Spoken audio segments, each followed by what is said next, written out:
مالک کے حضور جب بندہ عزت سے سر جھکا دیتا ہے اللہ کی رحمتیں بندے پہ نازل ہوتی ہے۔ ایک روایت میں آتا ہے جب بندہ نماز کے لیے کھڑا ہوتا ہے، ابھی اس نے سجدے میں جانا ہوتا ہے، ابھی وہ قیام ہی کرتا ہے، اللہ فرماتا ہے میرے بندے کے گناہ جو ہیں اس کے بدن سے نکال کے ایک سمت کر دو، تاکہ میرا بندہ اس حالت کے اندر میرے حضور حاضر ہو کہ وہ گناہوں سے پاک اور صاف ہو۔ حضرت نبی رحمت صلی اللہ علیہ وآلہ وسلم فرماتے ہیں کہ پھر اس کے سارے گناہ اس کے بدن سے اتار کے ایک سمت رکھ دی جائے، اور بندہ مصلی پہ سبحان ربی العالی کے نغمے الاپتا ہے، رکوع کرتا ہے، سجدے کرتا ہے۔ جب سلام پھیر کے نماز ختم کر کے دعا کر کے جانے لگتا ہے تو فرشتے عرض کرتے ہیں مالک یہ جو گناہ اتار کے ایک سائیڈ پہ رکھے تھے یہ دوبارہ اس کو دے دیں؟ اللہ فرماتا ہے جس کی جھولی سے گناہ نکال لیے تھے دوبارہ اس کی جھولی میں نہیں ڈالیں۔ اللہ اکبر۔ اور ایک روایت کے لفظ ہیں کہ جب بندہ نماز کے لیے کھڑا ہوتا ہے اس کے کندھوں کے اوپر سارے گناہ آ جاتے ہیں اور اس کے سر کے اوپر گناہ آ جاتے ہیں۔ جب رکوع میں جاتا ہے تو کندھوں والے گناہ گر جاتے ہیں، اور جب بندہ سجدے میں سر رکھتا ہے تو اللہ تعالیٰ اس کے سارے گناہوں کو ختم کر دیتا ہے اور وہ بالکل پاک ہو جاتا ہے۔ حضرت سلیمان فارسی ایک دن ایک درخت کے نیچے کھڑے تھے، آپ نے درخت کی شاخ کو پکڑ کے جنبش دی، حرکت دی، موسم خزاں تھا، درخت کی شاخ کے سارے زرد پتے گر گئے۔ ایک صحابی پاس کھڑے تھے، انہیں پوچھنے لگے عثمان تو نے مجھے پوچھا نہیں کہ میں نے درخت کی شاخ کو یوں ہلایا کیوں ہے؟ انہوں نے کہا اچھا پھر آپ بتا دیں کہ آپ نے درخت کی شاخ کو یوں کیوں ہلایا ہے؟ کہا سنو پھر ایک دن میں اور چند صحابہ حضور کے ساتھ جا رہے تھے، رستے میں ایک درخت آیا، اس کے نیچے حضور کھڑے ہوئے، حضور نے اس طرح درخت کی شاخ کو پکڑ کے ہلایا، یوں پتے جھڑ گئے، ہم اس منظر کو دیکھتے رہے۔ حضور علیہ السلام نے فرمایا سلمان فارسی تو نے مجھے پوچھا نہیں کہ میں نے اس درخت کی شاخ کو یوں کیوں ہلایا ہے؟ تو میں نے عرض کی حضور آپ بتا دیں کہ آپ نے کیوں ہلایا ہے؟ فرمایا سلمان جس طرح اس درخت کی شاخ کو ہلایا گیا اور سارے پتے جھڑ گئے، جب کوئی بندہ سجدے میں سر رکھتا ہے نماز پڑھتا ہے اس کے سارے گناہ دھل جاتے ہیں اور وہ پاک اور صاف ہو جاتا ہے۔ ایک دن فرمایا صحابہ اگر کوئی بندہ اس کے گھر کے سامنے سے نہر گزرتی ہو اور وہ دن میں 5 مرتبہ اس نہر کے اندر غسل کرے تو بتاؤ اس کے بدن کے اوپر کوئی میل کچیل رہ جائے گا؟ عرض کی نہیں۔ فرمایا اس طرح جو 5 نمازیں پڑھتا ہے اس کے بدن کے اوپر گناہوں کا میل نہیں رہتا۔ فرمایا الصلاۃ معراج المومنین، نماز مومنوں کا معراج ہے۔ عماد الدین الصلاۃ، نماز دین کا ستون ہے۔ حبب الی من دنیاکم ثلاث، الطیب والنساء وجعلت قرۃ عینی فی الصلاۃ، مجھے تمہاری دنیا سے صرف 3 چیزیں پسند ہیں، خوشبو، منکوحہ بیویاں اور میری آنکھوں کی ٹھنڈک نماز میں رکھی ہے۔ اور حضور نے یہ بھی ارشاد فرمایا من ترک الصلاۃ متعمدا فقد کفر، جس نے جان بوجھ کے نماز چھوڑی گویا اس نے کفر ہی تو کیا، یعنی کافروں والا کام کیا۔ حضرت امام فخر الدین رازی نے تفسیر کبیر میں لکھا حافظوا علی الصلوات والصلاۃ الوسطی، اس آیت کریمہ کے تحت ایک عورت مدینے کی گلیوں میں چیخ رہی ہے اور کہنے لگی مجھے حضور کے در کا پتہ بتاؤ۔ حضور کی چوکھٹ کا پتہ بتلایا گیا، وہ حاضر ہوئی۔ آقا کریم صلی اللہ علیہ وسلم کی خدمت میں عرض کی حضور میرا خامد سفر پہ گیا ہوا تھا اور میں نے اس کی عدم موجودگی کے اندر زنا کر لیا، حمل ٹھہر گیا اور جو بچہ پیدا ہوا میں نے مارے شرم کے اس بچے کو سرکے کے مرتبان میں ڈال دیا اور پھر اسی سرکے سے میں لوگوں کو فروخت کرتی رہی ہوں۔ اب جب کہ میرا ضمیر جاگا ہے میں آپ کی خدمت میں حاضر ہوئی، مجھے بتایا جائے کہ میرے گناہ کا بھی کوئی کفارہ ہے۔ حضور نے ارشاد فرمایا جو تو نے زنا کیا ہے اس کی سزا رجم ہے کیونکہ تو شادی شدہ ہے، اور جو تو نے بچے کو قتل کیا ہے قتل کی سزا قتل ہے، اور جو تو نے سرکہ بیچا ہے فقد ارتکبت کبیرہ، تو نے کبیرہ گناہ کیا ہے، اس کی سزا تو قیامت کے دن پائے گی۔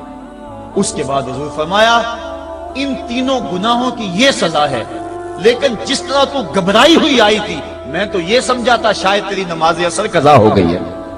اب آپ اندازہ کریں کہ نماز کی اہمیت کیا ہے اور ہم اس باب میں کتنی سستی کرتے ہیں۔ کسی سے پوچھا جائے نا آؤ نماز پڑھنے چلے، وہ کہتے ہیں بس یار میرے کپڑے پلید ہیں، کپڑے میرے پاک نہیں ہیں۔ تیرے کپڑے کیسے پاک رہ سکتے ہیں؟ تو اللہ کے حضور جھکنا نہیں جانتا، تیرے کپڑے بھی پلید ہے، تیرا دل بھی پلید ہے، تو اس کے حضور جھک کے تو دیکھ، تن بھی ستھرا کر دے گا، تیری روح کو بھی پاکی دے دے گا، تیرے قلب کو بھی طہارت بخش دے گا۔ تو اس کے حضور آ جھک، اس کے حضور سجدوں سے اللہ کے حضور خراج پیش کر اپنی محبتوں کا۔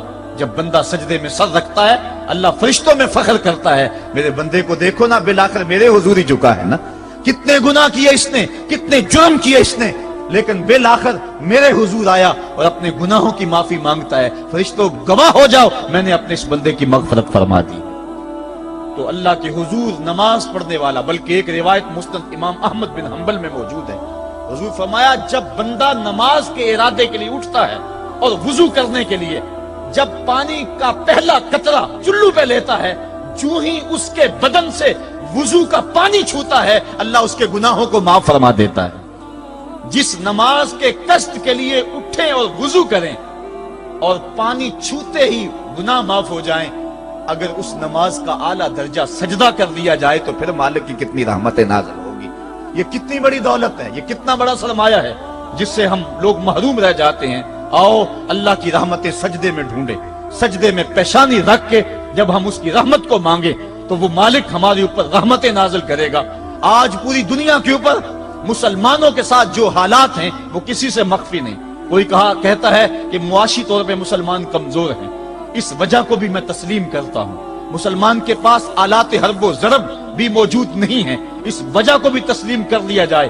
سیاسی طور پہ مسلمان کمزور ہیں، اس وجہ کو بھی تسلیم کر لیا جائے۔ یہ ساری وجہیں اپنی جگہ پہ، لیکن یہ بھی تو سنو، مسلمانوں کی تعداد اس وقت 1 ارب 40 کروڑ ہے۔